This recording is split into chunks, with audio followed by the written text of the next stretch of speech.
Bien, mes chers collègues, nous allons débuter notre commission. Vous le savez, la présidente de l'Assemblée nationale m'a fait savoir qu'elle souhaitait désigner M. Didier Paris comme membre du Conseil supérieur de la magistrature, en remplacement de M. Loïc Cadiet, démissionnaire, au titre donc des personnalités qualifiées. En cas de confirmation de notre part, M. Paris terminera le mandat de 4 ans non renouvelable de M. Cadiet. Il siégerait par conséquent au CSM jusqu'en janvier 2027. En application de l'article 65 alinéa 2 de la Constitution, cette nomination suit la procédure prévue à l'article 13 de la Constitution. S'agissant d'une nomination prévue par la présidente de l'Assemblée nationale, elle ne peut avoir lieu si l'addition des votes négatifs représente au moins 3/5 des suffrages exprimés, vous le savez, au sein de notre seule commission, puisque, s'agissant d'une proposition de nomination de la présidente de l'Assemblée nationale, il n'y aura pas d'audition au Sénat, cela va de soi.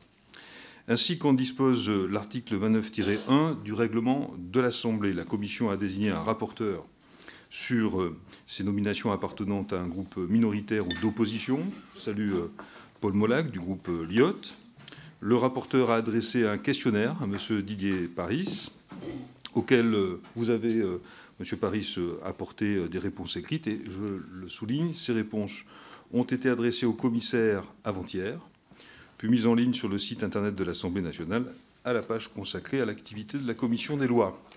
Je vais donc donner la parole en premier lieu à M. le rapporteur, puis à M. Didier Paris pour un propos liminaire avant une phase de questions-réponses.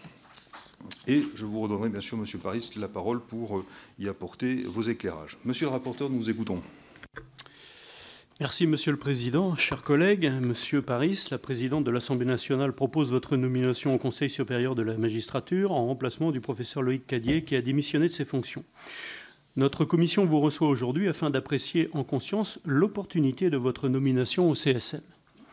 Le parcours professionnel étant naturellement un critère déterminant dans cette appréciation, je me permettrai de revenir brièvement sur le vôtre. Votre parcours est assez difficile à résumer, car vous avez eu une carrière très riche, à la croisée du monde judiciaire, administratif et politique, sans oublier le secteur privé. Sorti de l'École nationale de la magistrature en 1984, vous exercez comme juge d'instruction en Haute-Savoie jusqu'en 1993.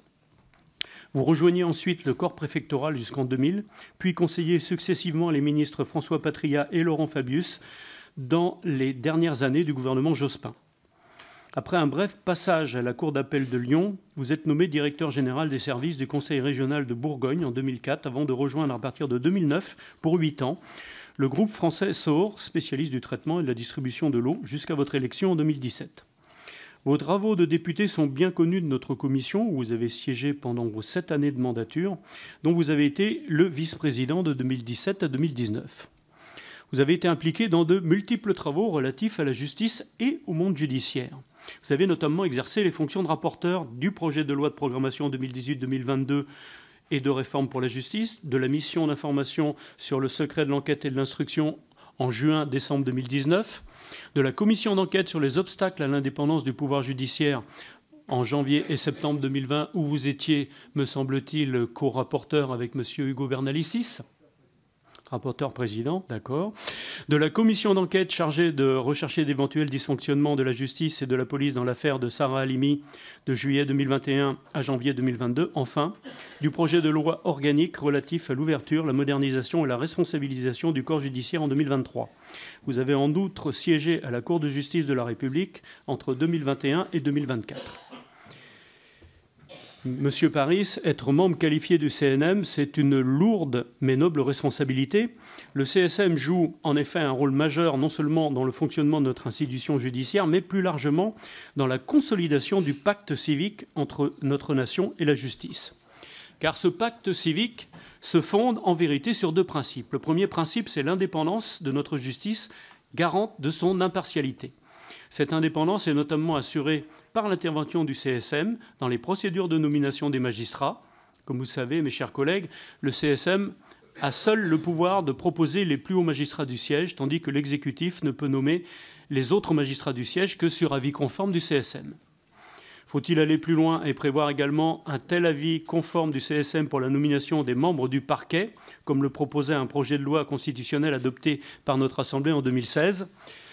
Vous êtes vous-même favorable, Monsieur Paris, à une telle évolution, comme vous l'indiquez dans vos réponses à mon questionnaire. Il serait intéressant à ce titre que vous exposiez votre vision du statut du parquet qui constitue certainement l'un des enjeux majeurs pour notre système judiciaire. Le deuxième principe, au fondement du pacte civique entre la nation et la justice, c'est la responsabilité des magistrats, qui n'est que le corollaire de leur indépendance. Là encore, le CSM joue un rôle cardinal puisqu'il agit comme l'instance disciplinaire des magistrats du siège. Il donne également son avis sur les sanctions disciplinaires des magistrats du parquet. Dans votre réponse à mon questionnaire, vous vous déclarez satisfait de l'évolution du régime de responsabilité des magistrats tel qu'issu de la loi organique du 20 novembre 2023. Je relève cependant que la possibilité de saisine du CSM par le justiciable en matière disciplinaire semble très peu opérationnelle au regard du nombre de plaintes jugées irrecevables ou manifestement infondées, plus de 99%. Comment dès lors favoriser l'ouverture du CSM aux justiciables ? Votre éclairage sur le sujet, Monsieur Paris, serait précieux. Outre son rôle au titre des nominations et des procédures disciplinaires, le CSM peut enfin être saisi par le Président de la République et le ministre de la Justice, notamment sur les questions relatives à l'indépendance de la justice, à la déontologie des magistrats ou encore sur toute question relative au fonctionnement de la justice. Dans vos réponses à mon questionnaire, vous vous déclarez favorable, Monsieur Paris, à un élargissement de la saisine obligatoire du CSM, comme vous le proposiez déjà dans votre rapport de la commission d'enquête sur l'indépendance du pouvoir judiciaire. Vous reviendrez peut-être sur ce point important lors de votre intervention. Enfin, j'aurais, si vous me le permettez, 2 dernières questions qui tiennent davantage à votre parcours personnel. Tout d'abord, il me semble que vous avez introduit un recours devant le Conseil constitutionnel pour contester l'élection de votre adversaire qui a gagné d'une très courte tête lors des dernières élections législatives. Je vous remercie de bien vouloir nous donner des éclairages sur le calendrier de cette procédure et surtout nous informer de ce que vous comptez faire dans l'hypothèse où le Conseil constitutionnel ferait droit à votre recours. Ma seconde question porte sur votre statut d'ancien député. Ce n'est bien sûr pas dans cette enceinte que l'on vous reprochera votre engagement d'élu.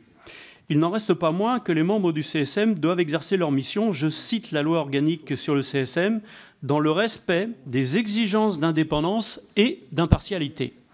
Comment concilier à vos yeux l'engagement politique qui a été le vôtre et ces exigences d'indépendance et d'impartialité qui pèsent sur tout membre du CSM ?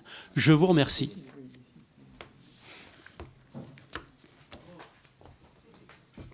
Merci, monsieur le rapporteur. Monsieur Paris, je vous laisse la parole.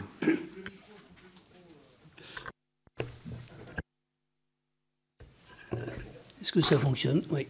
Merci, Monsieur le Président. Merci, Monsieur le rapporteur, Mesdames, Messieurs les députés. Paul Molac, votre collègue, m'avait adressé 14 questions, dont certaines très techniques. Je vois qu'il en rajoute 5.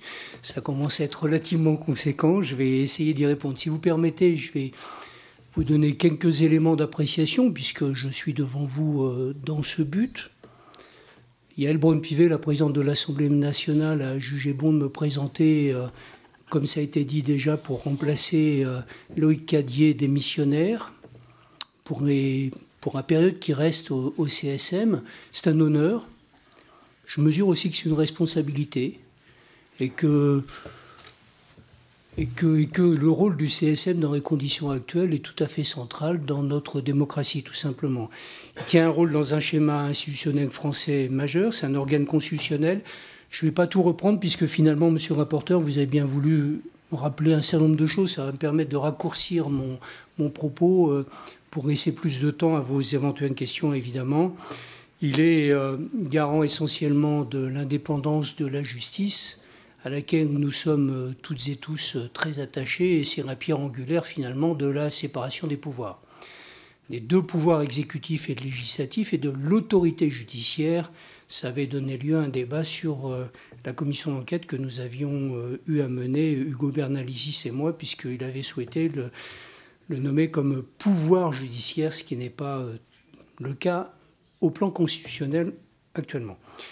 Il doit aussi donner des avis qui sont, je les ai étudiés, généralement très respectés et qui sont judicieux en matière d'organisation de la justice, en matière de déontologie des magistrats. Et enfin, comme ça a été rappelé, le CSIM est devenu progressivement au fil du temps, depuis 1993, depuis 2008, et un certain nombre de réformes jusqu'à y compris la dernière du 20 novembre 2023, c'est tout récent, on n'a encore pas mesuré complètement son application, c'est devenu un organe essentiel, voire exclusif dans certains cas, de nomination, de régulation, de discipline, de déontologie du corps judiciaire. Alors, je n'ignore pas que certains d'entre vous se posent la question de la compatibilité avec mon récent mandat de parlementaire. Votre rapporteur a bien voulu le rappeler tout à l'heure. Je dirais des choses assez simples. Il est de fait que j'ai été député, il est de fait que depuis le 9 juin, je ne le suis plus. C'est une donnée acquise sur laquelle il est vain de vouloir revenir, étant précisé que, me semble-t-il, je ne suis pas le premier ancien parlementaire à être présenté dans ces conditions-là. Vous aviez validé récemment la candidature de membres qui sont devenus membres du CSM et qui étaient eux-mêmes d'anciens parlementaires. Au moins une récemment. Vous trouverez vous-même. Par ailleurs, je crois que le fait d'avoir été magistrat, quand on l'est, je ne dis pas qu'on le reste, mais on garde chevillé au corps un certain nombre de principes qui sont des principes d'indépendance, des principes de dignité, d'un principe de respect, qui font que je ne sens pas, à titre personnel, de difficulté pour passer d'un statut à l'autre, étant précisé qu'en réalité, j'ai eu la chance de vivre sous 3 statuts différents, dans le pouvoir exécutif en tant que directeur de cabinet de ministre, dans le pouvoir législatif, je n'y reviens pas, et dans le pouvoir judiciaire ou l'autorité judiciaire, dans une période déjà plus ancienne par aller-retour successifs. Il me semble que si vous décidez, et la décision vous appartient évidemment, de faire qu'un ancien parlementaire puisse devenir membre du CSM, déjà, je pense que dans votre esprit, ça suppose que on peut avoir été ancien parlementaire et encore avoir des capacités d'action et encore avoir des capacités de réflexion, ou alors que devenons-nous? Mais c'est aussi le fait que ça me permettrait, avec le passé qui a été rappelé, d'être en capacité de faire la part des choses, de comprendre la loi autant dans son esprit que dans sa lettre, et d'avoir une vision assez concrète et pragmatique de l'action réelle de la justice et des besoins auxquels elle est aujourd'hui plus que jamais sans doute confrontée. Ai-je la légitimité? Ça fait aussi partie des interrogations du rapporteur. Je vais être assez court, rassurez-vous. Ai-je la légitimité? À vous de l'apprécier, évidemment. Cela dit, dans mon esprit, elle se fonde sur 3 éléments essentiels. D'une part, l'expérience, d'autre part, l'engagement et enfin la conviction. L'expérience, ça a été rappelé. Le fait d'avoir été magistrat, directeur de cabinet de ministre, directeur général de région, sous-préfet, j'en oublie, fait que j'ai une connaissance assez fine finalement par ces 3 ordres, une connaissance assez fine d'un certain nombre de fonctions qui, si je le résume, me donne le sentiment d'avoir exercé des responsabilités, de les avoir exercées avec une forme de tempérance, et je crois que mon mandat parlementaire a assez largement démontré que je ne m'opposais pas frontalement pour le plaisir de m'opposer, mais que tout ça découlait d'une réflexion et de sentiments personnels. Le respect du collectif, la compréhension fine des enjeux de politique publique, l'efficacité des structures, qui n'est pas un moindre objectif de la situation judiciaire actuelle, ainsi que la sensibilité particulière à la matière humaine. L'engagement, c'est le deuxième point, il s'est traduit essentiellement pendant ces 7 années de mandat parlementaire par de très nombreuses implications dans les sujets justice et sécurité. Là encore, votre rapporteur, ça me permet de raccourcir mon propos, y a fait clairement référence. Je citerai pêle-mêle mes responsabilités de rapporteur de la loi dite Belloubet en 2019, co-rapporteur avec Laetitia Avia, mais aussi rapporteur de la toute dernière loi statutaire et elle est majeure dans le contexte de ma candidature. La toute dernière loi statutaire du 20 novembre 2023 sur l'ouverture, la modernisation et la responsabilité du corps judiciaire, les trois termes ont une importance. J'ajouterai la conduite de nombreuses missions parlementaires, notamment sur les fichiers mis à disposition des forces de sécurité, c'était avec Pierre Morel-a-L'Huissier. Sur le secret de l'enquête et l'instruction, c'était avec Xavier Breton. Et sur la demande du Premier ministre, sur la manière de faire progresser, de restructurer complètement le travail d'intérêt général qui, à mon sens, à cette époque, et c'est manifestement encore le cas, est insuffisamment utilisé par les juridictions françaises en tant que dispositif alternatif de répondre à la problématique pénale. Je n'oublie évidemment pas mes travaux de rapporteur de la commission d'enquête sur l'affaire Sarah Halimi, mais aussi sur les obstacles à l'indépendance du pouvoir judiciaire, le terme pouvoir étant impropre à mon sens, mais c'était comme ça qu'elle avait été nommée par son président, Hugo Bernalicis, ce qui a donné lieu à un travail important, je crois qu'on peut le dire, à de nombreux débats, de nombreuses discussions, et qui prennent tout leur sens aujourd'hui, évidemment. Ma place de juge titulaire à la CJR m'a montré à quel point il était toujours difficile d'être en position de juge, mais à quel point il était toujours aussi nécessaire, impératif, de le faire avec impartialité, de le faire avec dignité, de le faire en toute intégrité et en pleine indépendance. C'est en fait ni plus ni moins que ce qui est imposé aux membres du Conseil supérieur de la magistrature, et je n'ai eu de cesse que de m'imposer à moi-même cette logique dans une structure qui est politiquement pour le moins délicate. Enfin, l'international a été une place importante de mon engagement, ce qui m'a permis d'apprécier l'extraordinaire différence de manière dont on voit la justice dans un pays ou dans l'autre, y compris quasiment à nos portes.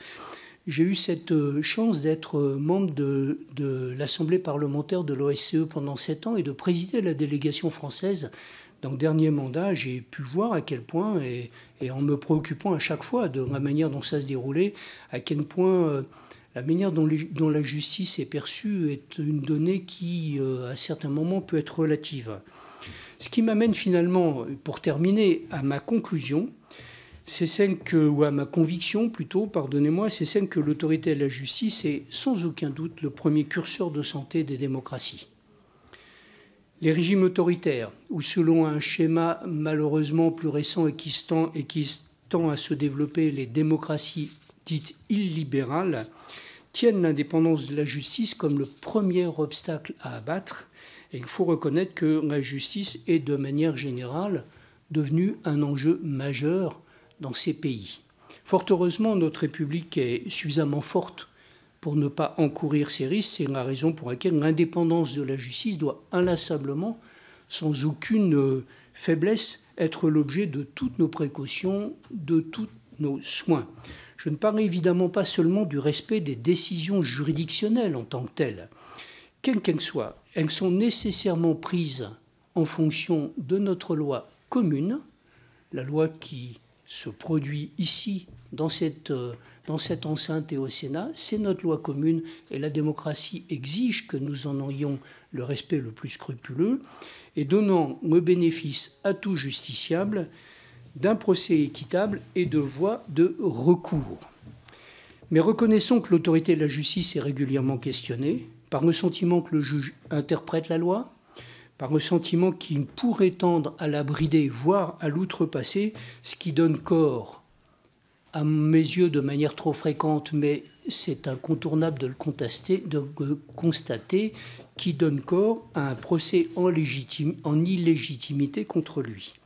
S'ajoute le fait que vous vivez, mesdames, messieurs les parlementaires, tous les jours, s'ajoute le fait d'un débat public qui s'exacerbe, une confiance dans les institutions qui s'érode et qui somme le juge de répondre à la détresse, à la colère, au sentiment de déclassement d'une partie de la population. Le respect des principes d'indépendance et de séparation, tout autant bien sûr qu'une amélioration de l'organisation judiciaire et la manière dont la justice elle-même doit s'interroger sur sa propre responsabilité et la responsabilité éventuelle de ces juges, le respect des principes d'indépendance, de séparation et d'équilibre des pouvoirs doivent être, de manière évidente, ma réponse apportée à ces injonctions parfois contradictoires. Il n'exclut en aucune façon le dialogue, l'adaptation, la compréhension des enjeux respectifs, mais exige que la justice, et ça vous a beaucoup occupé ces dernières années, dispose de moyens financiers, matériels, humains, suffisamment puissants pour leur faire face. Le Conseil supérieur de la magistrature se trouve en définitive au cœur même de ces problématiques d'une particulière acuité. Il s'inscrit dans une chaîne de décisions et de valeurs qui toutes visent au redressement de notre institution judiciaire. J'ai la ferme intention, évidemment si votre commission m'en accorde le privilège, d'y prendre part, à ma juste place, en respectant les exigences d'indépendance, d'impartialité, d'intégrité et de dignité qui s'y attachent. J'ai conscience, Monsieur le Président, Monsieur le rapporteur, de ne pas avoir répondu à votre question, à vos 5 questions. Soit je le fais dans le cours du questionnaire, Monsieur le Président, c'est à votre disposition, soit je le fais maintenant, au risque de retarder les débats. Vous avez peut-être demandé la parole, Monsieur le rapporteur ? Je vous en prie. Je pense que certains collègues vont reposer ces questions-là, donc on va peut-être les laisser. Et si jamais à la fin il n'y a pas de réponse, vous me permettrez, Monsieur le rapporteur, d'organiser les travaux. Donc je verrai si je suis d'accord avec votre proposition. Mes chers collègues, je propose par conséquent que nous puissions poser les questions qui seront destinées à Monsieur Didier Paris, que je remercie pour son intervention liminaire, et je passe par conséquent la parole à Pascal Borde pour le Rassemblement national pour 2 minutes. Merci, Monsieur le Président. Monsieur Paris, l'article 10 de l'ordonnance du 22 décembre 1958 relative au statut des magistrats stipule que toute délibération politique est interdite au corps judiciaire. Cet article stipule également que l'expression publique des magistrats ne saurait nuire à l'exercice impartial de leurs fonctions ni porter atteinte à l'indépendance de la justice. Si la grande majorité des juges sont apolitiques dans la pratique de leur mission, il existe bien une petite minorité, bien ancrée à gauche, appartenant au syndicat de la magistrature, qui considère que la mission du juge est politique et que la justice est un instrument de pouvoir qui doit être utilisé pour changer la société. Ce syndicat s'est illustré notamment lors de l'opération Wambushu à Mayotte, où la présidence du TJ de Mamoudzou, ancienne vice-présidente du syndicat de la magistrature, a pris une décision piloté par ce syndicat, qui avait adressé 3 jours avant un mail à ses adhérents afin de s'opposer à cette opération Wambushu. Plus récemment, ce syndicat, dans un communiqué, a expliqué qu'il prendrait part au mouvement collectif d'union et de résistance contre l'extrême droite. Ce même syndicat était également invité, vedette de la fête de l'humanité. Ces actes sont des actes politiques qui font du SM non plus un syndicat, mais un parti politique. De fait, et j'y viens, la question se pose de l'impartialité des magistrats membres de ce syndicat. En effet, l'indépendance de la justice se décline impérativement avec l'impartialité des magistrats. L'une ne va pas sans l'autre. Dès lors, selon vous, comment peut-on conjuguer l'indépendance de la justice avec la nécessaire et absolue impartialité des magistrats, et ce afin que les situations que je viens de décrire ne se renouvellent pas et que nos concitoyens, quels qu'ils soient, aient un droit à un jugement impartial. Autre question, avez-vous à un moment de votre carrière de magistrat été membre du syndicat de la magistrature, ce qui, au regard des fonctions auxquelles vous aspirez et au regard de ce que je viens d'indiquer, me paraît fondamental. Je vous remercie. Merci, Madame la députée. Je donne la parole à Aurore Berger pour 2 minutes et le groupe EPR. Merci, Monsieur le Président, Monsieur le rapporteur, Monsieur Paris, chers collègues. Aujourd'hui, nous avons à nous prononcer sur la nomination de Didier Paris au Conseil supérieur de la magistrature, une décision essentielle pour garantir l'indépendance et le bon fonctionnement de notre justice, pilier de notre démocratie que nul ne saurait ni fragiliser ni remettre en cause. Didier Paris, votre engagement envers l'État s'est manifesté à travers vos divers rôles, à la fois de magistrat, de sous-préfet, d'élu, parlementaire ici à nos côtés, de juge titulaire, vous l'avez rappelé, à la Cour de justice de la République, avec un accent constant sur le sens de l'engagement, l'impartialité, l'intégrité, l'indépendance judiciaire et la qualité du système. Ce sont des valeurs que vous avez soulignées et des socles indispensables de la démocratie et de l'état de droit. À l'Assemblée nationale, vous avez joué un rôle central dans l'examen de la loi de 2023 sur l'ouverture et la modernisation du corps judiciaire.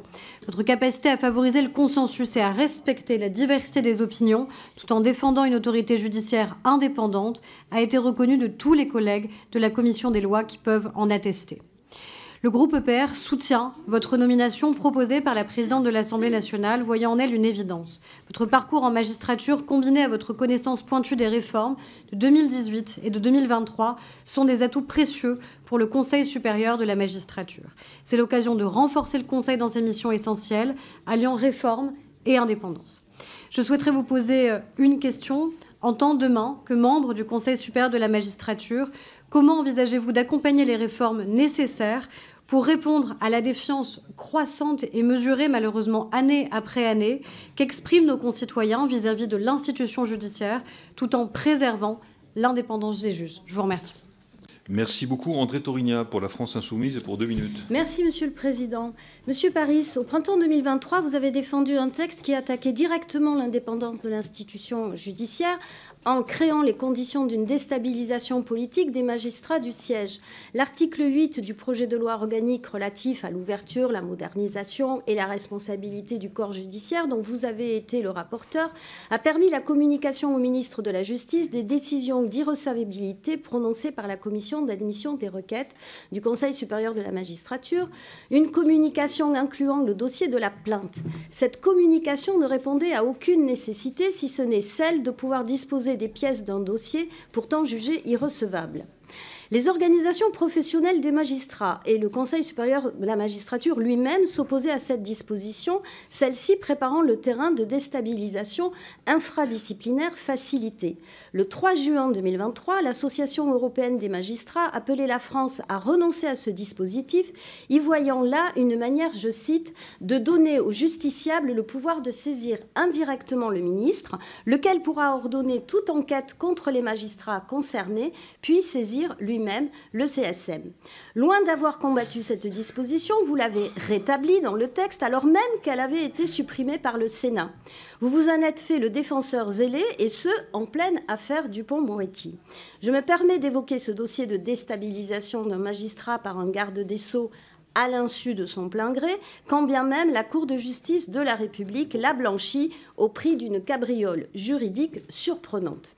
Mon cher ex-collègue, comment comptez-vous nous convaincre que votre nomination renforcera l'indépendance de la justice quand votre mandat parlementaire a contribué à la saborder? Je vous remercie. Merci. La parole est à Hervé Soulignac pour le groupe socialiste et apparenté. Merci, Monsieur le Président, mes chers collègues. Monsieur Didier Paris, à travers l'examen de la nomination d'un nouveau membre du CSM, c'est bien sûr le sujet de l'indépendance de l'autorité judiciaire que nous devons avoir à l'esprit. Le président de la République qui en est garant, certes, mais avec l'assistance primordiale du CSM au terme de l'article 64 de la Constitution. La question de l'indépendance est d'ailleurs la seule qui mérite d'être posée concernant Didier Paris, dont la compétence est en réalité assez difficilement contestable. Notre ancien collègue ne m'en voudra pas si je le qualifie de mouton à 5 pattes. Ça a été rappelé notamment par notre rapporteur, magistrat, sous-préfet, DGS, directeur de cabinet. Rares sont les profils qui ont connu en effet l'exercice des 3 pouvoirs, législatif, exécutif et judiciaire. Nous sommes, je crois, assez nombreux à considérer, pour l'avoir connu comme collègue, que M. Paris ne manque ni de hauteur de vue ni d'expertise sur le fonctionnement de la justice, ni des qualités de tempérance et de sérieux que nous sommes en droit d'attendre d'un membre du CSM. Il connaît l'institution judiciaire et le CSM pour avoir travaillé sur ce sujet-là. Didier Paris, je le crois, était un collègue apprécié qui a fait la démonstration de ses qualités de dialogue et de compromis. Cela étant dit, et je tenais à le dire, reste la question de son indépendance. Je ne sonde ni les cœurs ni les âmes et je ne saurais vous dire si celle de M. Paris est indépendante ou non. Ce que je sais en revanche, c'est qu'en matière d'indépendance, ce qui compte, ce sont aussi les apparences. Ce n'est pas moi qui le dis, mais la jurisprudence et la doctrine. Il ne suffit pas d'être indépendant subjectivement ou de le déclarer. Encore faut-il que cette indépendance soit manifeste aux yeux des justiciables. Nous nommons un homme, certes, mais nous protégeons une institution d'abord. Monsieur Paris présente des garanties personnelles, il est vrai, sa réputation, sa probité, je l'ai dit, ainsi que toutes les garanties fonctionnelles qui s'appliqueraient à sa fonction. Toutefois, à l'heure où 68% des Français n'ont pas confiance en leur justice, est-il opportun que la présidente de l'Assemblée nationale nomme un ancien collègue, compagnon de route politique et affilié à la même majorité de surcroît? Alors la seule question qui vaut, je pourrais presque tenter de dire que si M. Paris n'avait jamais été parlementaire, la question serait simple à trancher, est celle de votre indépendance. Vous avez dit, M. Paris, que vous n'étiez plus député, certes, mais comment pouvez-vous nous garantir plus avant sur cette indépendance qui nous interroge toutes et tous? Merci. Merci. M. Gosselin, pour le groupe Droite républicaine. Merci, Monsieur le Président. Effectivement, beaucoup de choses ont déjà été dites, et notamment sur le parcours exemplaire de Monsieur Paris. Effectivement, nous l'avons rencontré, connu ici, apprécié, je le dis sans flagornerie ici, avec un certain nombre de rapports qui étaient importants, et notamment qui concernent le fonctionnement de la justice.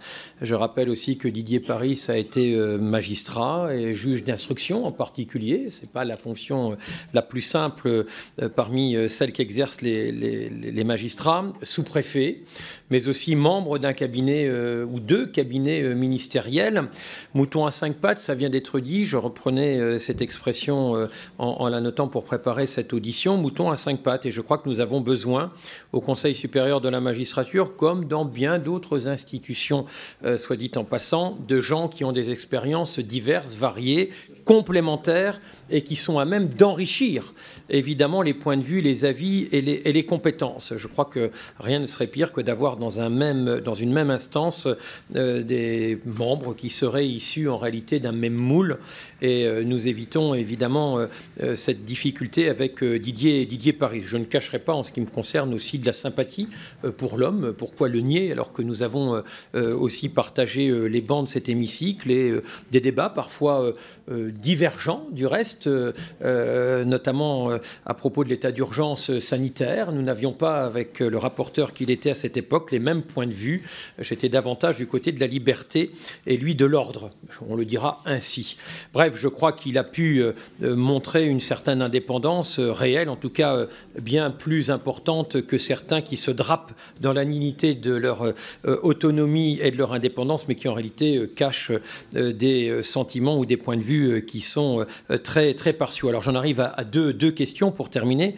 Quelle est votre vision de la justice et de son impartialité? Évidemment, des points communs avec les autres questions. Et que pensez-vous, vous, personnellement, Didier Paris, apporter au CSM? Merci, Monsieur Emmanuel Duplessis, pour le groupe écologiste et social. Merci, Monsieur le Président. Monsieur le magistrat, vous connaissez bien cette commission puisque vous en avez été vice-président à l'époque où Yaël Braun-Pivet en était présidente, et nous devons aujourd'hui voter sur votre nomination au Conseil supérieur de la magistrature. Vous l'avez rappelé dans vos réponses au questionnaire de monsieur le rapporteur Paul Molac, le Conseil supérieur de la magistrature est un organe constitutionnel, garant de l'indépendance et de l'autorité judiciaire et pierre angulaire de la séparation et de l'équilibre des pouvoirs. Dans ce cadre, vous avez aussi pu rappeler votre connaissance de terrain, puisque vous avez été successivement juge d'instruction à Thonon-les-Bains, conseiller de la Cour d'appel, à Riom et à Lyon, mais également membre de corps préfectoral, directeur de cabinet de François Patria au ministère des PME, DGS de la région Bourgogne, et j'en passe. Si votre CV professionnel est en effet intéressant, il reste quand même des interrogations, et ça a déjà été rappelé, sur votre récent mandat de parlementaire, à l'heure où l'indépendance est questionnée.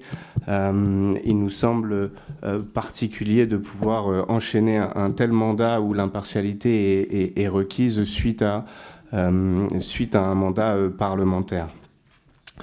Pour autant, j'aurais quelques questions à vous poser.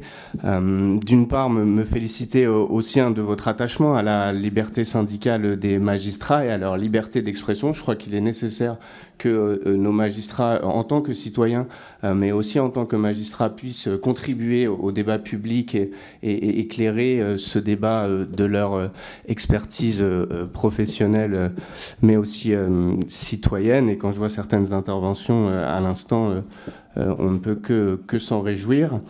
Des questions toutefois sur la question des violences faites aux femmes et de leur prise en charge dans le cadre de la justice. Quel rôle vous pourriez voir et quelle part pourrait prendre le CSM dans le fait à la fois que la parole des victimes soit mieux traitée dans le cadre des procès pénaux, que les magistrats soient plus vigilants à recueillir cette parole, à faire une tenue de procès qui ne tombe le moins possible dans la mise en cause des victimes et aussi est-ce que vous estimez au regard du MeToo, pardon, je finis rapidement sur la question de la violence sexiste et sexuelle au sein de la justice, estimez-vous qu'il y aurait lieu de revoir la politique menée en ce domaine-là? Martineau pour le groupe Les Démocrates.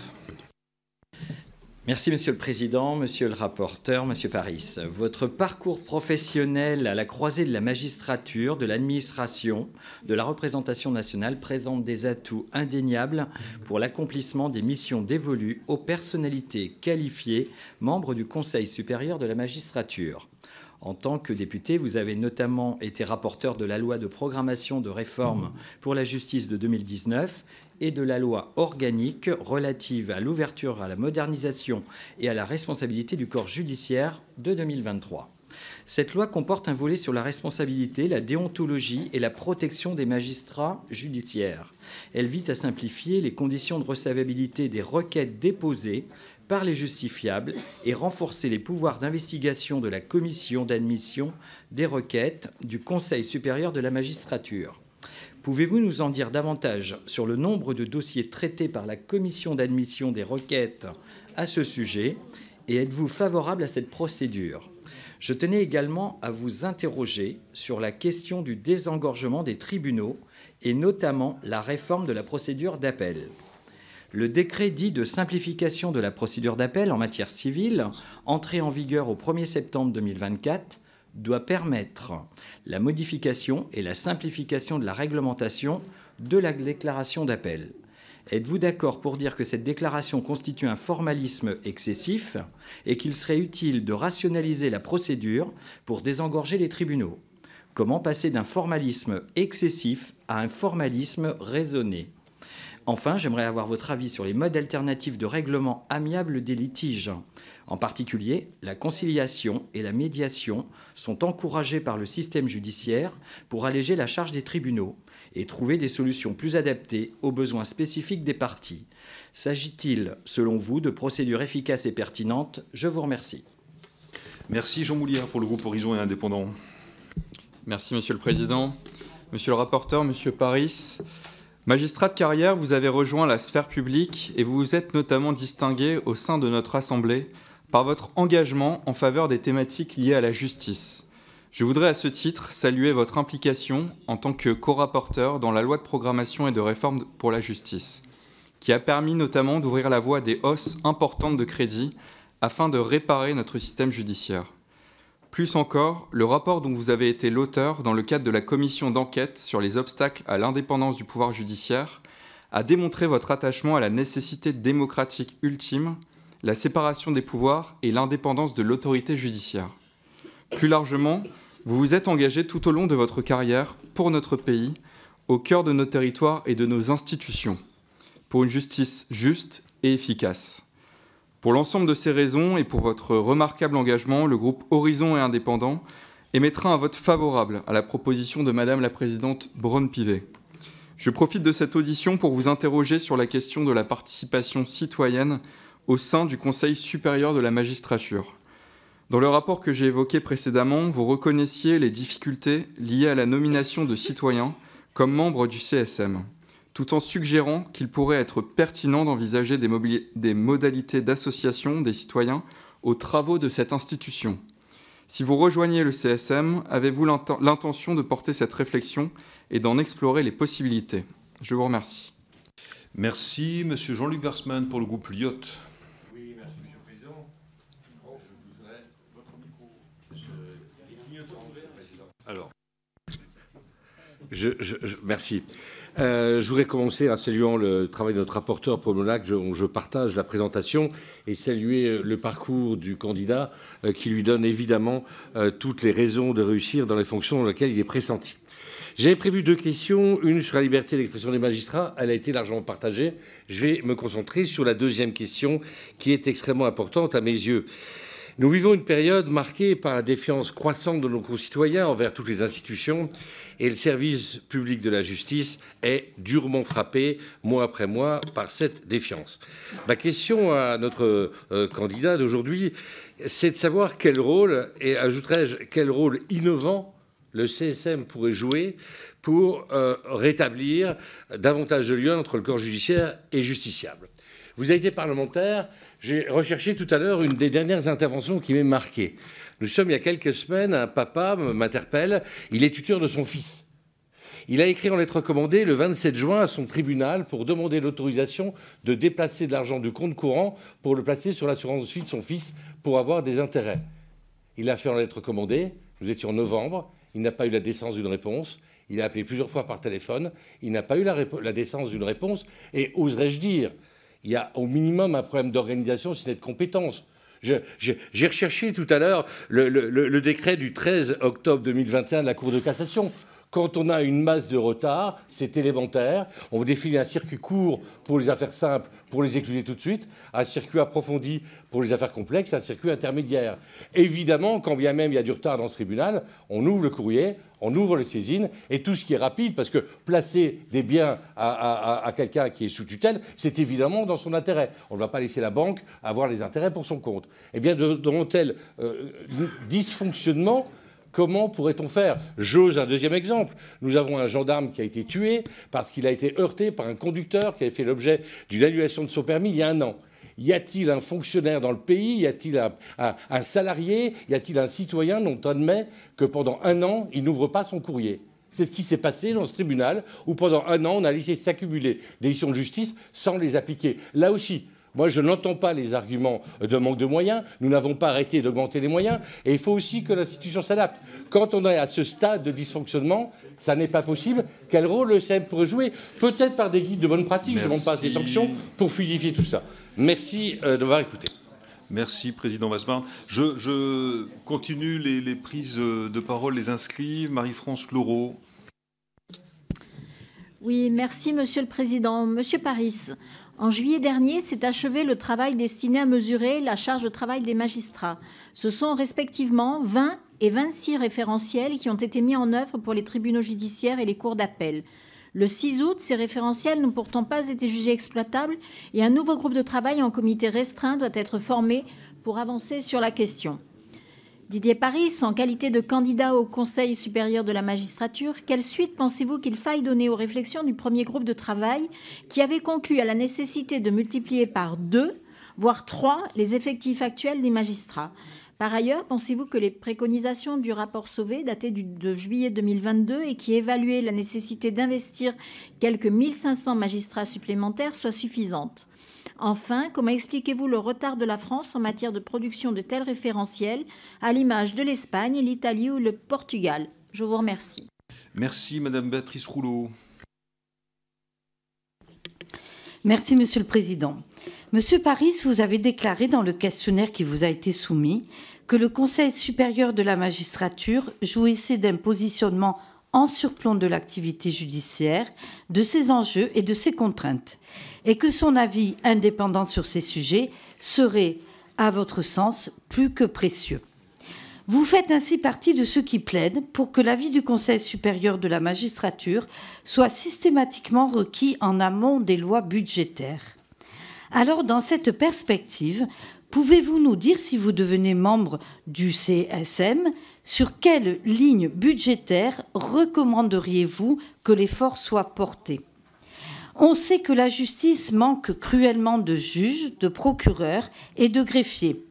On sait que, par exemple, dans le domaine de la protection de l'enfance, et c'est le Conseil supérieur de la magistrature qui dicte ces chiffres de 2024, que 522 juges des enfants sont chargés de suivre les 254 673 enfants en danger faisant l'objet d'une mesure judiciaire de l'enfance.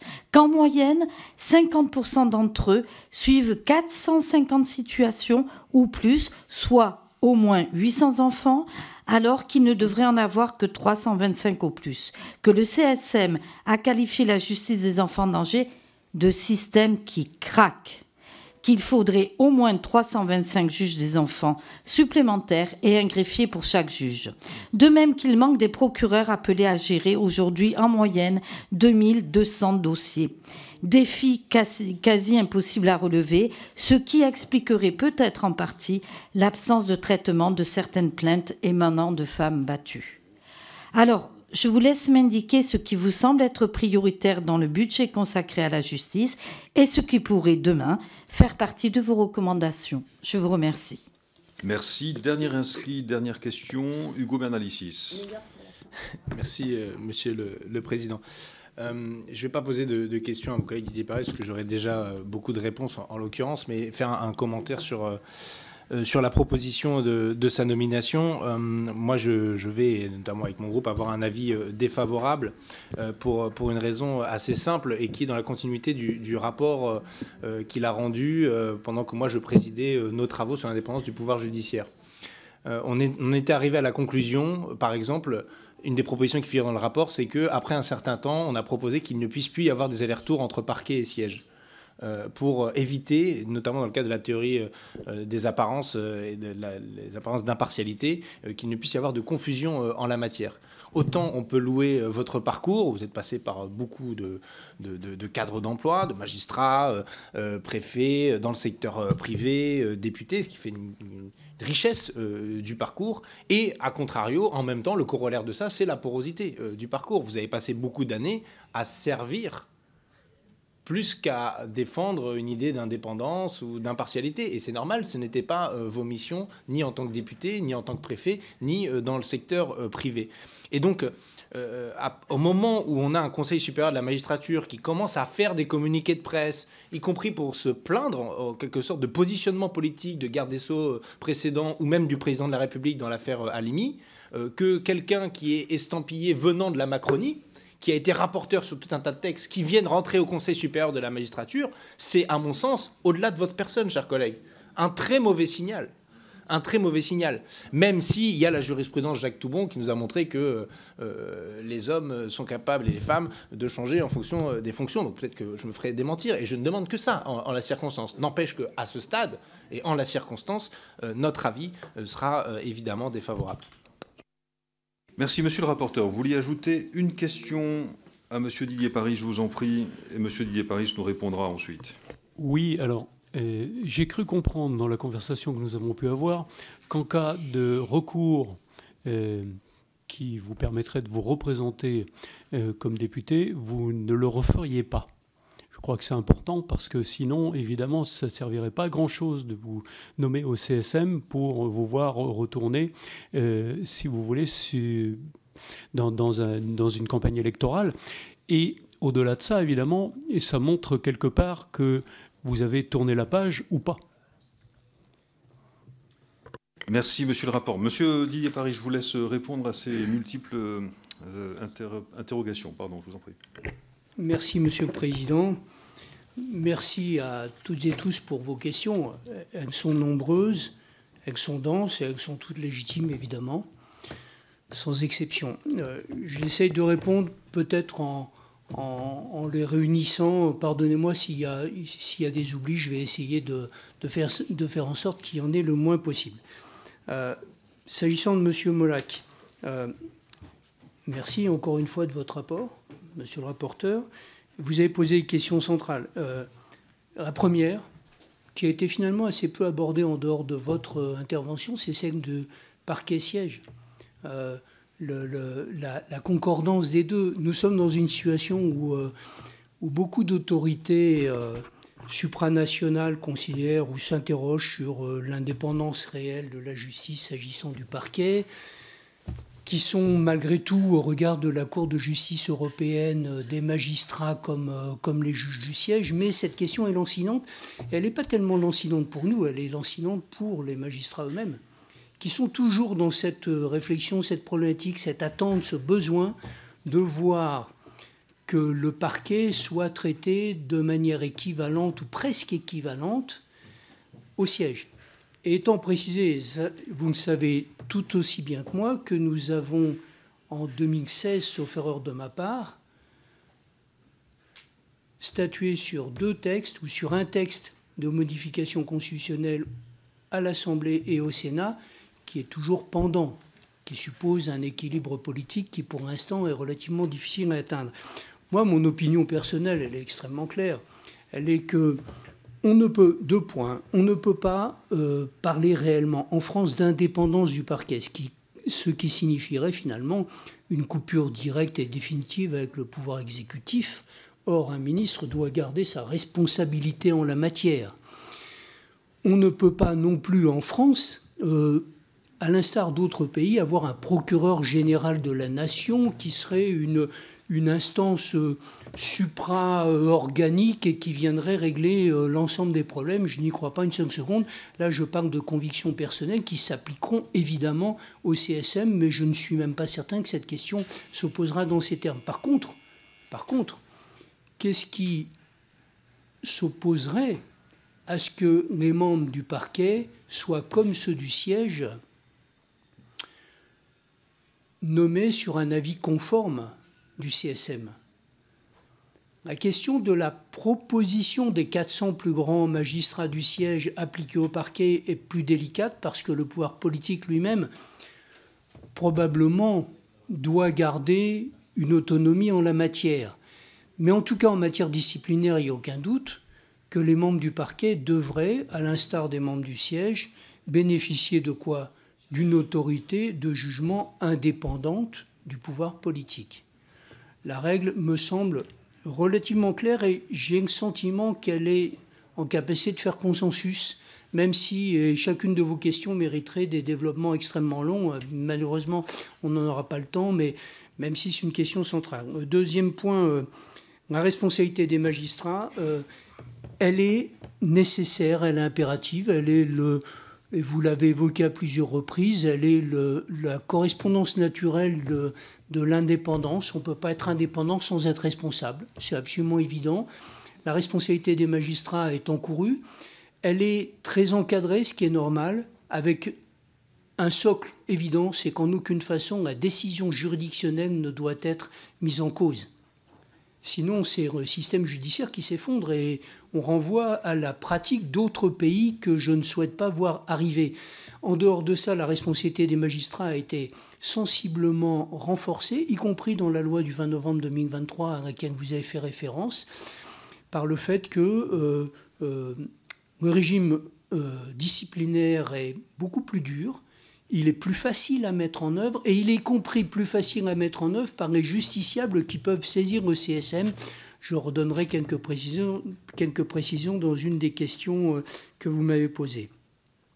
L'élargissement de la saisine obligatoire du CSM, c'est un impératif. Actuellement, la règle constitutionnelle, le texte de la Constitution, fait que le CSM n'intervient pour ses avis généraux que sur demande du président de la République ou sur demande du ministre de la Justice. Point, c'est tout.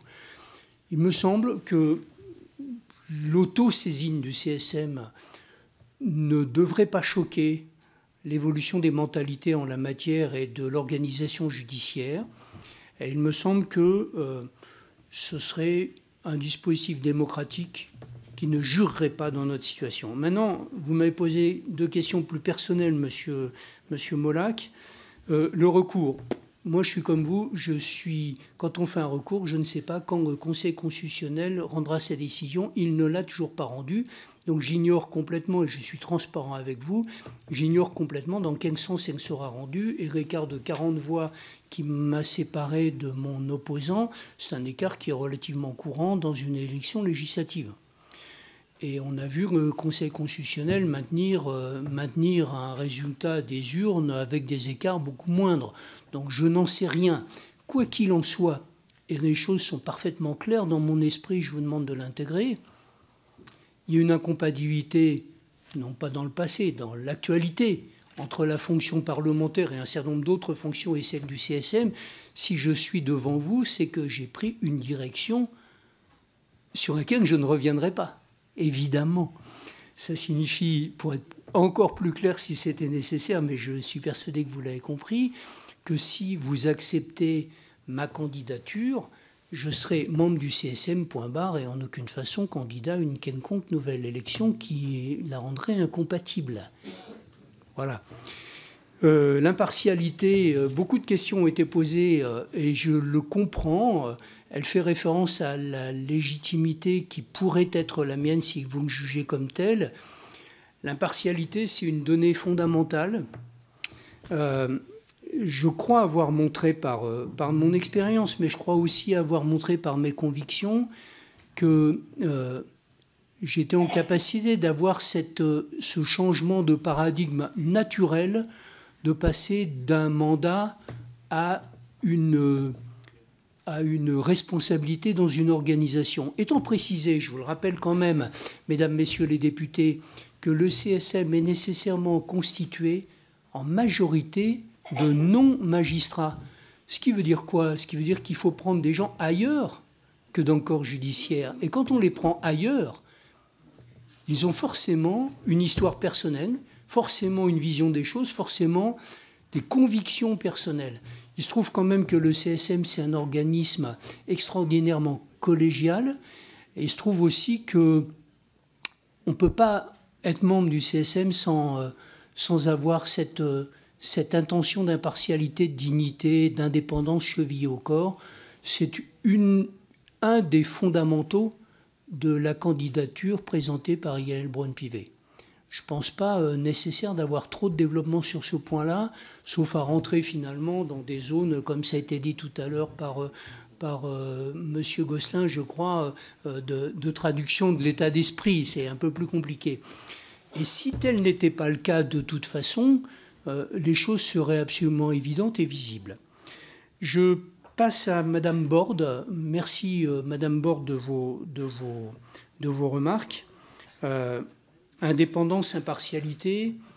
Évidemment, moi, je constate quand même que le CSM avait rendu un avis assez net sur le rôle des magistrats et le rôle syndical des magistrats.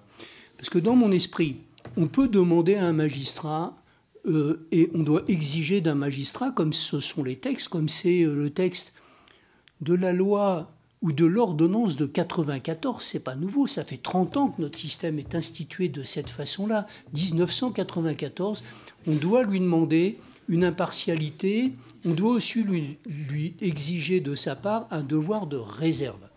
Et donc tout magistrat est en capacité de s'exprimer, dès lors qu'on ne vient pas le chercher sur ses décisions juridictionnelles, mais tout magistrat a un devoir de réserve dans son expression, avec une nuance qui est son expression syndicale.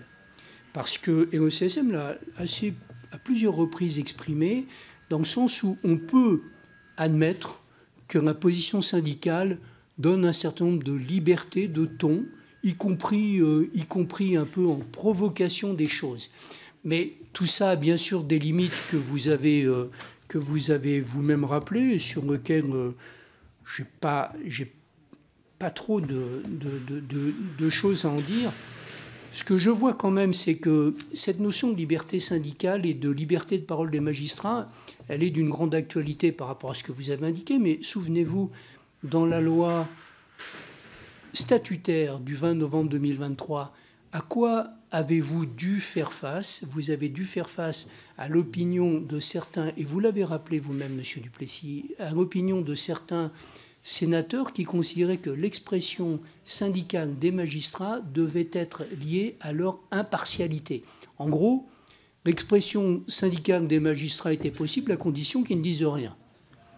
Et donc, vous avez décidé de repousser cette disposition, et à mon avis, à mon sens, en tant que peut-être futur membre du CSM, vous l'avez fait à juste raison. Voilà. Est-ce que j'étais membre du syndicat de la magistrature? Vous avez posé cette question. Je pourrais très bien ne pas y répondre. Je pourrais ne pas y répondre. En transparence, je l'étais en 84 et pas après. Me semble-t-il que si on est juge, on parle de prescription. Madame Berger, merci infiniment de vos propos merci infiniment de vos propos qui me touchent, parce que je crois que vous avez vous-même fait un travail très conséquent en la matière, y compris dans vos responsabilités au sein même du groupe. Et on voit bien à quel point, finalement, le CSM, mais l'ensemble de votre action et l'ensemble de l'action des magistrats, elle est liée à la nécessité de l'écoute de l'autre. Elle est liée à la nécessité, non pas d'un consensus, mais d'une tolérance, d'une opinion divergente, et vous en avez été la plus belle expression. Je crois que, vous l'avez dit, il faut accompagner les réformes. Soyons clairs, la justice n'est pas imparfaite, personne ne le soutient, la justice a encore des efforts à faire, tout le monde en est d'accord, et la justice doit être en capacité de se questionner elle-même. Il n'y a aucun doute non plus sur ce point-là. Le CSM a-t-il un rôle à jouer? Oui, sans aucun doute, dans le cas des avis qui lui sont demandés, soit par le président de la République, soit par le ministre de la Justice. Je trouve que c'est encore insuffisant, raison pour laquelle, à titre personnel, je prône une liberté plus grande d'avis donnés. Mais quand même en restant dans ce cadre-là, y compris sur le fonctionnement de la justice, vous y avez beaucoup travaillé. Vous y avez beaucoup travaillé vous-même, Madame Berger, et je pense que nous avons encore des évolutions à faire. Elles ont été faites sur un premier stade qui est celui de l'amélioration plus que conséquente ces dernières années des moyens humains, matériels, financiers. Il y a encore des améliorations en termes d'organisation de la justice à laquelle vous faisiez référence. Nous sommes en plein accord sur ces questions-là. Madame Torigna, est-ce que j'ai participé de la déstabilisation politique? Si oui, c'est contre ou à l'insu de mon plein gré, comme diraient certains. En tout cas, je ne suis pas d'accord avec cette approche, même si je respecte que ça puisse être la vôtre, évidemment. Bien au contraire. Simplement, rappelez-vous que le fait que les magistrats faisant l'objet d'une poursuite disciplinaire est considéré comme étant recevable par la commission d'admission des requêtes du CSM, c'est un peu technique, mais en réalité, ça a beaucoup de sens. La question de savoir si ensuite le ministre doit en être informé a fait l'objet de très nombreux débats ici. Moi, il ne m'appartient pas, en tant que peut-être futur membre du CSM, de juger de la décision majoritaire qui a été prise dans cette enceinte. Elle devient la loi commune, elle s'impose à tous, de fait, mais est-ce au fond aussi anormal que le ministre de la Justice soit lui-même informé de requêtes jugées recevables et fondées par le Conseil supérieur de la magistrature à l'égard de tel ou tel magistrat? La question reste ouverte, elle a été réglée dans la loi.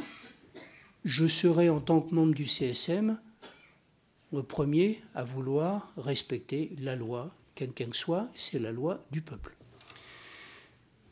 Monsieur Solignac, mouton à 5 pattes ou pas, il est là, monsieur Solignac, je ne le vois pas. Ah, il est là. Monsieur Solignac, merci de vos propos, mouton à 5 pattes. Moi, je crois qu'encore une fois, le fait que le CSM soit majoritairement composé de non-magistrats fait que forcément, ils ont des origines diversifiées. Et que celle-ci en vaut d'autres. Je ne vois pas à quel titre un parlementaire considérait que le fait d'être parlementaire le met en position de faiblesse dans une structure extérieure, quelle qu'elle soit, alors même qu'il ne l'est plus. Si on revient au principe de base, c'est la vision que j'en ai, et je crois comprendre que c'est la vision qu'un certain nombre d'entre vous pourraient avec moi partager. Vous avez dit que j'avais eu une indépendance qui avait pu se manifester. Vous avez raison, il y a des notions objectives et subjectives. La notion objective, c'est celle de la transparence, c'est celle de l'apparence, et qui est extrêmement précise dans notre droit français, qui fait l'objet de nombreux débats et de nombreuses explications, dont acte le seul fait de ne plus être parlementaire, le seul fait d'avoir largement démontré l'exercice constant de mon action en direction de l'indépendance de la justice devrait, à mon avis, en soi être une réponse suffisante. En tout cas, je l'espère. Et j'espère qu'avec moi, vous accepterez une nouvelle fois, encore une fois, ce n'est pas la première, que vous accepterez, non pas de courir ce risque, il n'y a pas de risque, mais de prendre cette position courageuse et une position de responsabilité. Monsieur Gosselin, finalement, la transition est toute faite. Besoin d'ouverture, vous l'avez évoqué. Je connais peu d'institutions dans lesquelles ceux qui sont directement visés par les travaux de l'institution sont finalement minoritaires dans cette institution. Puisque, encore une fois, vous avez 6 personnes qualifiées, plus un conseiller d'État, plus un avocat. Les personnes qualifiées étant désignées, c'est la Constitution, sauf à ce qu'elle change, c'est l'article 65, par 2 par le président de la République, 2 par le président du Sénat, 2 par le président ou la présidente de l'Assemblée nationale. C'est une donnée acquise, c'est une donnée juridique. Étant précisé d'ailleurs, et ça c'est quand même assez remarquable, je vous demande d'y penser, que depuis l'ordonnance de 1994, on a déjà une obligation de parité au sein du CSM. Ce n'est pas nouveau non plus, et là il n'y a pas prescription. Là c'est une réalité tangible, on doit absolument avoir cette parité, raison pour laquelle, vous l'avez remarqué, vous avez 3 hommes, 3 femmes, personnes qualifiées. Je suis susceptible de remplacer un homme. Il n'aurait pas été possible pour Yael Braun-Pivet de proposer une femme. Nous avons 3 plus 3. Et c'est une démarche qui, à mes yeux, est fondamentale. Elle est nécessaire. Elle est très heureuse. Donc, on voit très bien que la présence de personnes extérieures, c'est un signe d'ouverture, mais c'est un signe d'ouverture parfaitement encadré auquel vous avez eu la volonté de dire que vous intégriez cette démarche-là. C'est une règle majoritaire. La vision justice, est-ce qu'on a 2 heures pour en parler? Sans doute pas, donc je fais très court. Je crois l'avoir déjà dit.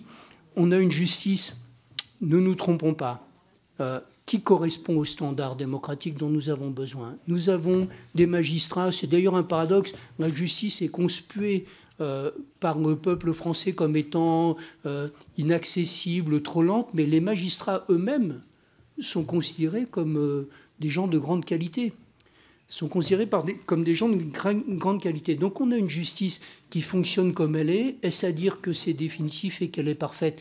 Non, sans aucun doute. Est-ce à dire que le CSM a à prendre des positions, des postures, des avis en la matière?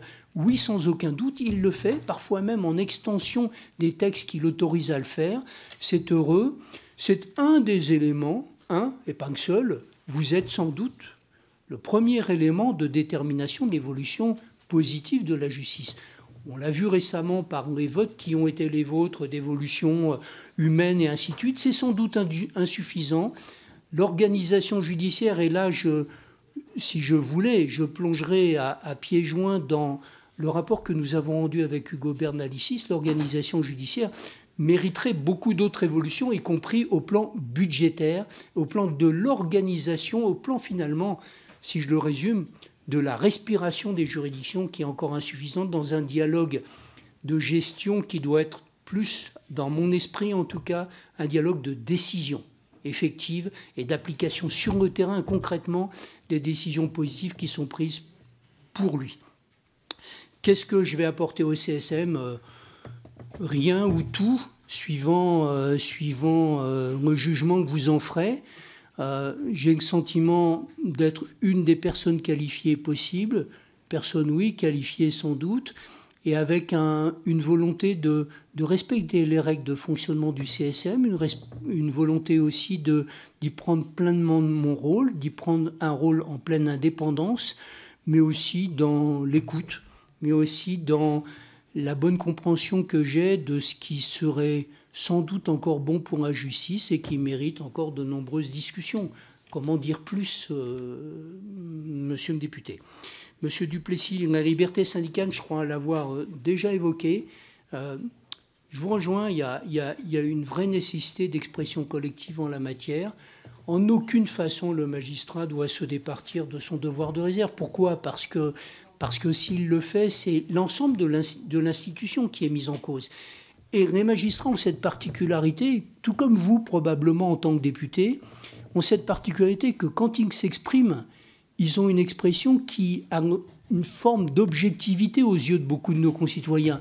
Un juge n'est pas une personne lambda, considérée comme étant avec une parole importante, d'où l'absolue nécessité de renforcer encore la précaution pour ne pas nuire à la justice, pour ne pas nuire à l'organisation, pour ne pas nuire à son image qui n'en a nul besoin à certains moments, et aussi pour faire que les décisions individuelles soient respectées, ce qui est un impératif fondamental. Les violences faites aux femmes, vous avez beaucoup œuvré en la matière. Le CSM n'est pas trop là pour prendre des positions de fond sur les sujets qui sont les vôtres. Il ne faut pas se tromper, je crois que la séparation des pouvoirs, elle passe aussi par là, ou alors sinon on commence à plus bien saisir la différence. Mais le CSM, c'est un organe indépendant qui peut donner des avis. Il les donne quand il considère que la situation sociale, politique, économique, tout ce que vous voulez, exige que la voix du Conseil supérieur de la magistrature puisse s'exprimer, ou il peut le donner dans un certain nombre de cas. À ma connaissance, mais je peux me tromper, je ne crois pas que des avis aient été donnés dans les domaines que vous avez indiqués. Et je crois plutôt que la balle est dans votre camp, étant précisé que, et je regarde un certain nombre de vos collègues, beaucoup ont déjà énormément œuvré dans ce domaine. Je me souviens, pour avoir été dans ces fonctions, à quel point on était très loin du compte. Et je crois savoir que les autorités aussi, les forces de l'ordre, les autorités de police notamment, ou de gendarmerie, sont d'une sensibilité extrême en la matière. Elle a été nettement renforcée. Malheureusement, si je puis dire, elle a été renforcée parce que les circonstances de fait exigent ce renforcement, parce que c'est un fléau auquel il est difficile de s'attaquer avec le gage de réussite qu'il serait nécessaire d'avoir. Monsieur Martineau, merci infiniment. Vous êtes rentré... Il est où, monsieur Martineau? Oui, pardon, je vous cherchais. Vous êtes rentré là dans la technique de la CAR, la commission d'admission des requêtes, puisque un peu comme toujours, il faut quand même un organe de filtre pour que tout n'arrive pas au même niveau.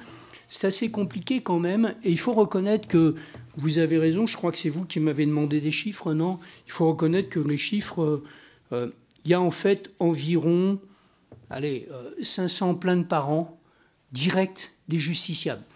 Rappelez-vous quand même que jusqu'en 2008, la réforme constitutionnelle, la plainte du justiciable n'était pas possible. C'est, à vos yeux, je présume, et aux miens en tout cas sans aucun doute, une avancée démocratique importante. Il est nécessaire que les concitoyens pour lesquels la justice est rendue puissent exprimer leur mécontentement. La problématique qui est rencontrée par le Conseil et qui les étudie avec beaucoup d'attention, raison pour laquelle la CAR existe, Commission d'admission des requêtes, c'est que beaucoup de nos concitoyens ont du mal à faire la différence dans ce maelstrom un peu technico-juridico, tout ce que vous voulez, ont du mal à faire la différence entre la contestation de la décision qui a été rendue, le fait que souvent ils sont mécontents de la décision, mais de la longueur de la décision, mais aussi de l'avocat ou du notaire ou d'autres choses. Et en réalité, la CAR qui est chargée de juger du bien fondé de la demande, elle est souvent confrontée à des problématiques auxquelles elle ne peut pas répondre et auxquelles elle ne doit pas répondre. Là encore, une fois, sauf à mélanger les genres auxquels nous sommes extrêmement attachés. Donc, la loi du 20 novembre dernier a très sensiblement quand même amélioré la situation. Vous l'avez votée. Vous l'avez votée en conscience, en confiance, je ne sais pas, mais en conscience en tout cas, sans aucun doute, y compris en facilitant la saisie du CSM. Jusqu'à quel point, je ne sais pas, c'est trop récent pour qu'on puisse en avoir une vision extrêmement nette, mais par exemple, rappelez-vous que vous avez voté une disposition qui fait qu'un justiciable, une personne individuelle, pas vous et moi, mais quelqu'un qui n'est pas forcément adapté, habitué au droit, n'a plus à argumenter un grief précis contre le juge. Alors que jusqu'à maintenant, c'était un des points de blocage, parce que comment demander à quelqu'un de faire des griefs juridico-technico, vous comprenez ce que je veux dire? Et on l'a très nettement facilité, pas jusqu'où le ministre lui-même souhaitait aller, puisqu'il avait initialement prévu que la plainte puisse être anonyme. Vous n'en avez pas jugé ainsi. Quoi qu'il en soit, et sans entrer dans les autres modalités qui ont été fixées, quoi qu'il en soit, on a une évolution extrêmement nette de la capacité donnée aux justiciables de saisir. Alors maintenant, il y a très peu de décisions qui arrivent au stade disciplinaire réel. Stade disciplinaire qui, c'est le seul endroit où on n'a plus de majorité des non-juges, mais on a une parité avec les juges, ce qui, me semble-t-il, ne peut pas nous choquer. Et là, pour la première fois en 2024, nous avons une condamnation d'un juge. Il ne m'appartient pas de la commenter, évidemment, mais nous avons une condamnation d'un juge. C'est sans doute aux yeux de certains insuffisant. Ça peut être lu positivement en disant que finalement il y a une bonne pratique judiciaire de la plupart de mes juges. Et pourquoi pas, on peut aussi admettre ce qui peut bien fonctionner dans notre système en dépit de tout. Mais l'amélioration qui a été apportée par la loi récente devrait voir arriver un peu plus de mise en responsabilité effective, c'est-à-dire parvenant à un niveau où le magistrat peut encourir sa responsabilité. Encore une fois, je crois que nul d'entre nous ne peut être choqué de ce que l'indépendance est liée à la responsabilité, à condition que la mise en responsabilité soit suffisamment encadrée, soit suffisamment protectrice des libertés individuelles, de la liberté du juge et de son pouvoir de décision intrinsèque sans lequel nous n'avons plus d'autorité de justice digne de ce nom. Et je crois qu'il n'y a aucun doute sur ce point-là. Monsieur Warsmann, toujours le problème de liberté d'expression des magistrats, et vous avez pris deux exemples sur lesquels il ne m'appartient pas de me prononcer, évidemment, mais vous avez pris deux exemples de ce que vous qualifiez des dysfonctionnements de la justice. Je crois que les états généraux de la justice ne peuvent pas faire autre chose que vous donner raison. Le président Sauvé a rendu un rapport qui a été constitué avec 8 commissions thématiques qui ont énormément travaillé. Vous y avez, en tant que parlementaire, pris toute votre place. Il n'y a aucun doute que nous avons des améliorations. La question de la rapidité, la question de la réponse effective, la question du sentiment devant lequel nos concitoyens pourraient se trouver démunis parce qu'ils ne savent plus à qui s'adresser, dans quelles conditions, et ils ont le sentiment que la réponse n'est pas adéquate. Étant précisé quand même que vous avez aussi parfois des sentiments de réponse qui doivent être univoques, alors qu'on sait très bien que la justice, elle est plurielle. La justice donne des réponses parfois équivoques, non pas dans le résultat, mais dans la manière d'aborder les choses. En matière pénale, beaucoup de nos concitoyens vont considérer que seul l'emprisonnement est une réponse pénale et qu'en dehors de l'emprisonnement, il n'y a plus de réponse possible. Vous avez largement démontré, et je l'ai fait dans le cadre d'une mission sur le travail d'intérêt général, à quel point ce n'était pas la réalité. Mais vous avez raison. Je vous rejoins dans le sentiment, en tout cas, que vous avez, en tant que parlementaire, la nécessité de continuer à renforcer notre justice en termes budgétaires, humains et de moyens. Vous l'avez fait. J'espère que la traduction effective sera au bout du chemin, y compris en termes budgétaires. Vous avez aussi la nécessité de vous appesantir sur les questions organisationnelles qui sont loin d'être des questions uniquement techniques et qui sous-tendent tout le temps l'appréhension que nos concitoyens ont de leur propre justice. Pour terminer, Monsieur Bernalicis ne me pose pas de questions, donc je pourrais volontiers ne pas lui répondre.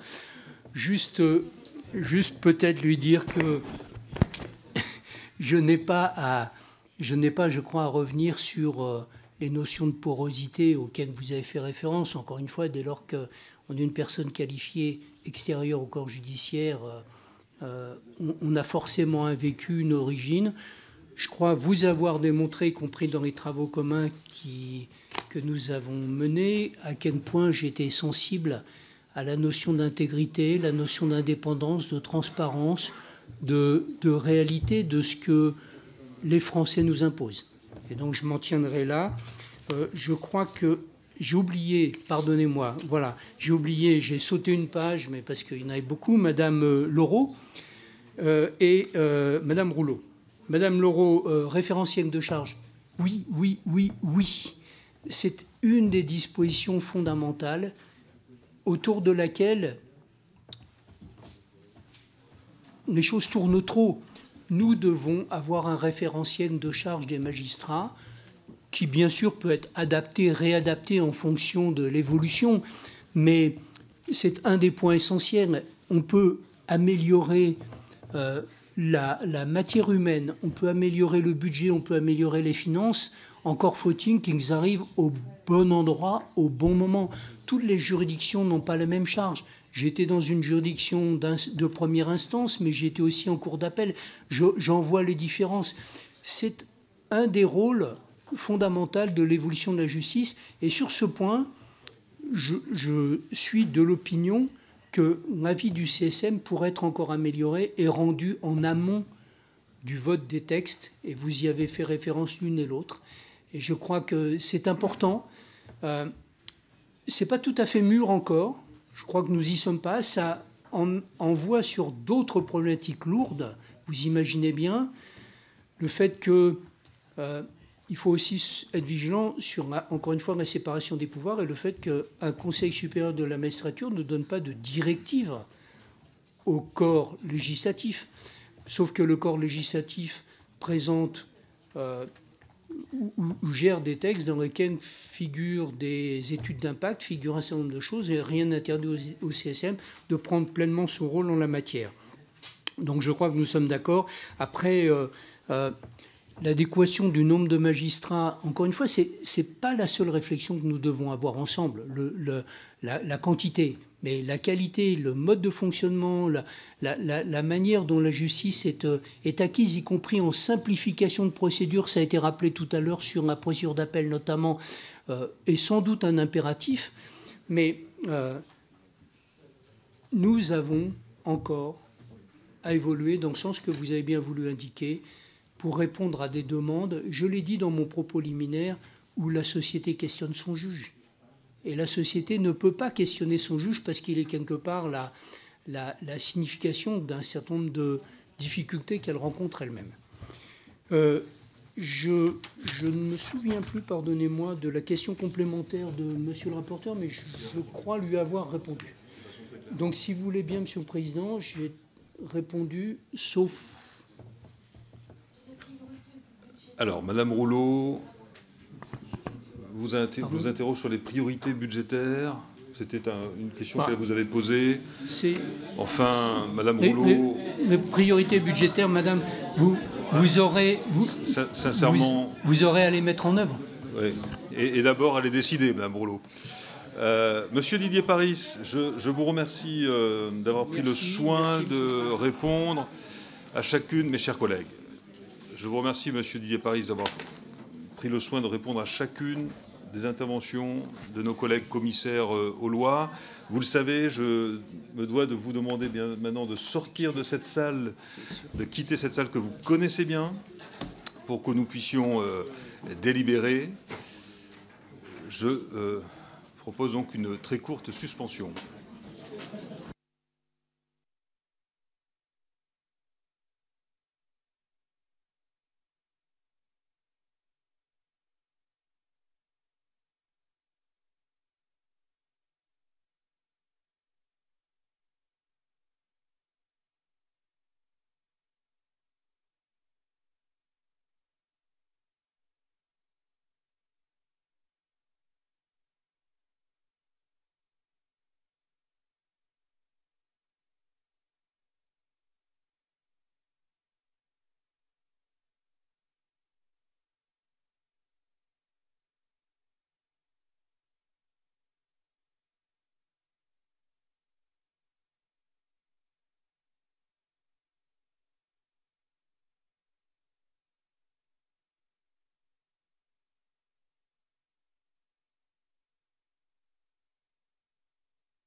Dans le silence, monsieur le rapporteur Nous attendons, monsieur le rapporteur, que l'image revienne. Monsieur le rapporteur va donc expliciter son avis. Vous savez que c'est une possibilité qui lui est donnée. Par conséquent, je lui donne la parole, après quoi nous procéderons au vote. Monsieur le rapporteur, mes chers collègues, dans le silence, s'il vous plaît. Oui, donc je donnerai un avis favorable pour évidemment le parcours de M. Paris, qui est un parcours qui est riche, qui est divers, et qui me semble être tout à fait en adéquation avec une nomination au CSM. La deuxième chose, c'est évidemment son parcours de parlementaire dans lequel il était dans cette commission et où il a fait tout un tas de lois, de rapports, etc., liés à la justice. Donc on voit bien qu'il a une appétence pour la justice, et donc c'est important, évidemment, dans la nomination au CSM. Il y a aussi, et vous l'avez souligné un certain nombre d'entre vous, les qualités personnelles nécessaires, une certaine modération, la volonté de répondre à tout le monde, la volonté d'essayer de comprendre, dont il a fait preuve d'ailleurs dans cette commission, je dois le dire, et on a vu par son attitude aux réponses et aux questions qui lui ont été posées, et par ses réponses, que finalement il était, je pense, il avait la bonne attitude nécessaire, à la fois sur le fond et puis bien sûr sur la forme. Alors j'ai bien noté évidemment qu'un certain nombre d'entre vous appréciaient ou pas la façon qu'il ait été parlementaire. Alors c'est vrai qu'on a parlé de la jurisprudence Jacques Toubon, c'est mon collègue Bernalicis qui en a parlé, parce qu'il se trouve que le 9 juillet 2014, j'étais dans la commission des lois quand Jacques Toubon est venu pour être défenseur des droits. Et donc on s'est un peu interrogé effectivement si un ancien ministre qui venait, étiqueté quand même plutôt bien à droite, allait effectivement être un bon défenseur des droits ou pas. Et il nous a dit qu'il le ferait et qu'il serait un défenseur des droits, y compris contre le gouvernement. C'est ce qu'il a fait. Il a été au bout et il a été un très bon défenseur des droits. Donc, je serais plutôt enclin à faire confiance à M. Paris, dont j'ai pu apprécier par ailleurs ses qualités, pour pouvoir être nommé au CSM et bien faire son travail au CSM. C'est pour ça que je donne un avis favorable. Je vous remercie. Merci, monsieur le rapporteur. Donc, nous allons couper la retransmission puisque notre vote doit se dérouler à huis clos.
Alors, je vais annoncer les résultats du scrutin sur la proposition de nomination par Madame la Présidente de l'Assemblée nationale de Monsieur Didier Paris au Conseil supérieur de la magistrature. Nombre de votants 38, blancs ou nuls 7, suffrages exprimés 31, avis favorable 24, avis défavorable 7, la majorité des 3/5 des suffrages exprimés étant portée à 19. En conséquence, la Commission a donné un avis favorable à la nomination de Monsieur Didier Paris. Je vous remercie.